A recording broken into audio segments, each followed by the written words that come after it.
नमस्ते दोस्तों। राहुल जी हाथ में संविधान लेकर के कहते हैं कि हम इसे बचा रहे हैं। अगर हम सीधी भाषा में समझे तो वो कह रहे हैं हम मोदी को बाबा साहेब की लिखी संविधान नहीं बदलने देंगे। अरे भाई, पहले ये बताओ किसके पिता के पुत्र में इतनी ताकत है कि वो संविधान बदल दे।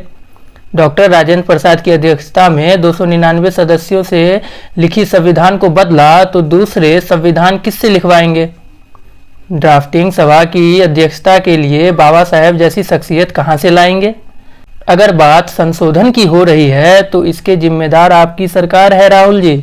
पहला संशोधन 1951 में नेहरू जी की सरकार ने किया था और वो जनता के हितों के लिए किया गया था। उसके बाद तो कई बार संशोधन हुए हैं, वो भी जनता के हितों के लिए। और तो और 1976 में आपातकाल के दौरान आपकी दादी जी ने मतलब कि इंदिरा जी ने भी तो 42वां संशोधन किया था, वो भी तो जनता के हितों के लिए ही था।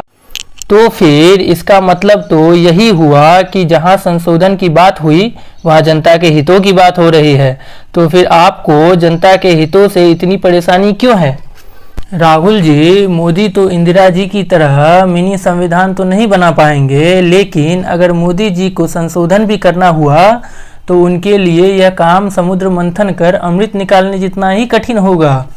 संविधान में संशोधन करने के लिए पहले तो स्पेशल मेजोरिटी मतलब मौजूदा सांसदों में 2/3 वोट उन्हें अपने पक्ष में डलवाने होंगे। अगर इसे आसान भाषा में समझें तो वोट डालने वाले सांसदों की संख्या लोकसभा में 272 और राज्यसभा में 123 से अधिक होना चाहिए। फिर उसके बाद कुछ उच्च प्रकार के संशोधन के लिए सिंपल मेजोरिटी भी चाहिए। स्पेशल मेजोरिटी तो हो गई, अब सिंपल मेजोरिटी भी चाहिए ना राहुल जी।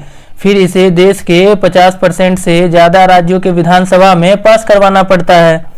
ये सब सही से हो भी गया तो फिर भी डॉक्ट्रिन ऑफ बेसिक स्ट्रक्चर बदलना तो दूर, उसमें संशोधन भी नहीं किया जा सकता। ये तो आपको भी अच्छे से पता है। इतना सब होने के बाद भी सुप्रीम कोर्ट इस मामले पर सुनवाई कर किसी भी संशोधन को असंवैधानिक घोषित कर सकती है।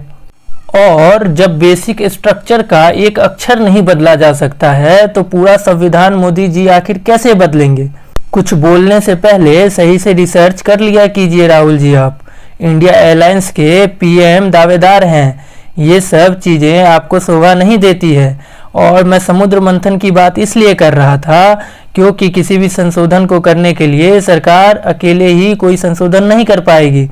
जब मेजोरिटी की बात हो रही है तो जब स्पेशल मेजोरिटी और सिंपल मेजोरिटी में वोट चाहिए होंगे तो उन्हें विपक्ष का भी समर्थन लेना पड़ेगा। खैर, ये वीडियो राहुल जी अगर आप तक पहुंच जाए तो जवाब ज़रूर दीजिएगा। मुझे ना बीजेपी से मतलब है ना कांग्रेस से, मुझे मतलब है तो इनके बयानों से। तो कमेंट में बताइए अगला वीडियो किसके बयान पर बनाया जाए। दोस्तों, जाते जाते चैनल को सब्सक्राइब कर घंटी बजा दीजिए। वीडियो पसंद आया हो तो लाइक करें, साथ ही दोस्तों के साथ शेयर जरूर करें। धन्यवाद दोस्तों, जय हिंद।